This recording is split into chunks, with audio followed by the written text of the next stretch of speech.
通信制高校の学費はいくら？こんにちは。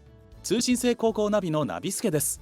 今日は通信制高校について気になっている皆さんが特に知っておくべき2つのポイントに絞ってお話ししますね。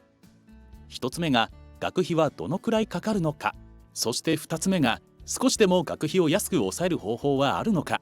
この2点は避けられない問題ですし、早めに解決しておく方が良いでしょやった、私も気になっていたの。先生、よろしくお願いします。はい、こちらこそよろしくお願いします。まずは学費がどのくらいかかるのか、これがわからなきゃ学校を決められないよね。でも想像もつかないな。なかなか考えることもないですからね。今日は学校に通うための基本的な学費はもちろん、その他に必要となるかもしれない費用までをしっかり説明していきましょう。この表は何ですか？これは通信制高校の初年度でかかる学費の目安表ですね。何か気づくことはありますか？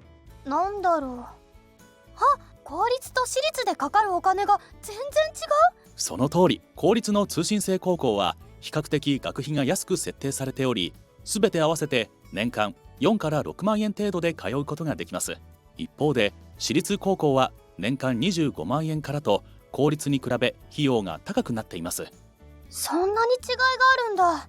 全然知らなかったな。では公立と私立どちらが多く選ばれていると思いますか？やっぱり学費の安い公立に通う人が多いと思う。ところがそうでもないんですよ。令和元年の入学者データを見ると、公立1万2133人、私立4万5318人と約8割の生徒が私立を選択しているんです。そうなの？でもどうしてだろう。選べるなら安い方がいいよね。学費だけで比べればそうなってしまいますね。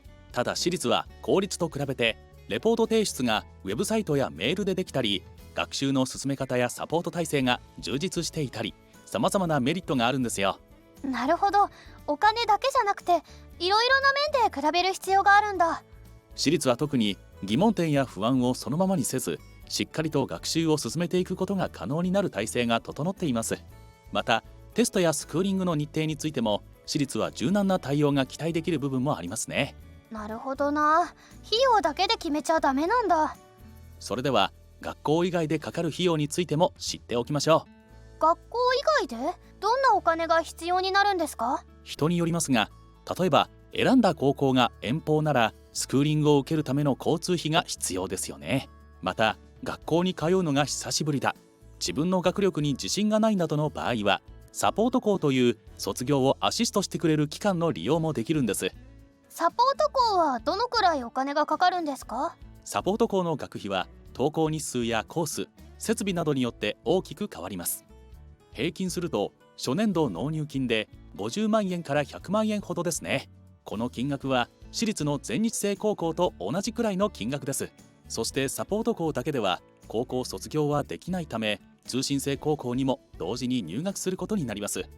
そうなると通信制高校のみに在籍している生徒と比べて学費は多めにかかってくる点にも注意が必要ですね。結構お金がかかるんだ。ちなみにサポート校ではどんなことをしてくれるんですか？サポート校は学習面、生活面、精神面で生徒を支え、3年間で卒業できるように支援する学校なんです。学費の負担は増えますが、レポートや認定試験対策、スクーリング指導などに対しきめ細やかな対応ができ、就学にブランクがある生徒、自学自習に自信のない生徒にとっては強い味方となりますよ。つまり通信制高校に通う生徒を総合的にサポートしてくれるところってことだね。そうですね。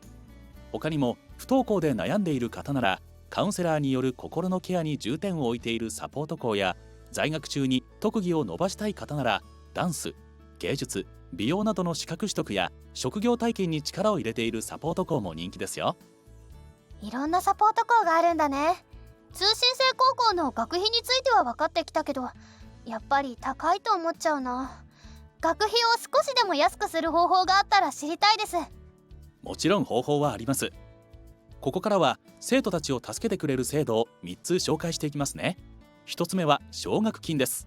目指したい高校があるけど費用が足りないという場合、各都道府県が実施している無利息の奨学金や学校が参加している基金が利用できます。これはしっかり調べて申し込まなきゃ損だね。帰ったら早速調べなきゃ。2つ目は特待生です。スポーツで全国大会に出場した経験がある、学業で優秀な成績を収めている、そのような方は特待生を目指すのも手です。勉強だけじゃなくてスポーツの強みを生かす方法もあるんだ。3つ目は高等学校と修学支援金です。これは高校に通う生徒が学校を通して国に申請を出すことでもらえる返還不要の支援金なんです。返さなくてもいいの？そうなんです。修学支援金がもらえる条件やいくらもらえるかなどは別の動画で紹介しているので、そちらを見てくださいね。それではこの動画のまとめです。通信制高校の学費は公立で年間3万円程度、私立では年間10万円程度、毎日登校コースやサポート校を利用するならさらに50万円以上がかかる場合もあります。でも紹介したいろいろな制度を使えば学費の負担を減らすこともできるし、自分の希望する学校が選びやすくなるということを紹介してきました。学費の安さだけで学校を選ぶのはもったいないっていうことが分かりました。そうですね。もちろん学費は安いに越したことはないでしょう。でもこの学校で自分がやりたいことは何なのか、きちんと卒業できそうかという点をよく考えて選ぶことが大切です。そうすることで自分にとって意味のある高校生活、そして自分の夢や高校卒業という目標を果たすことにつながりますから。今日はありがとうございました。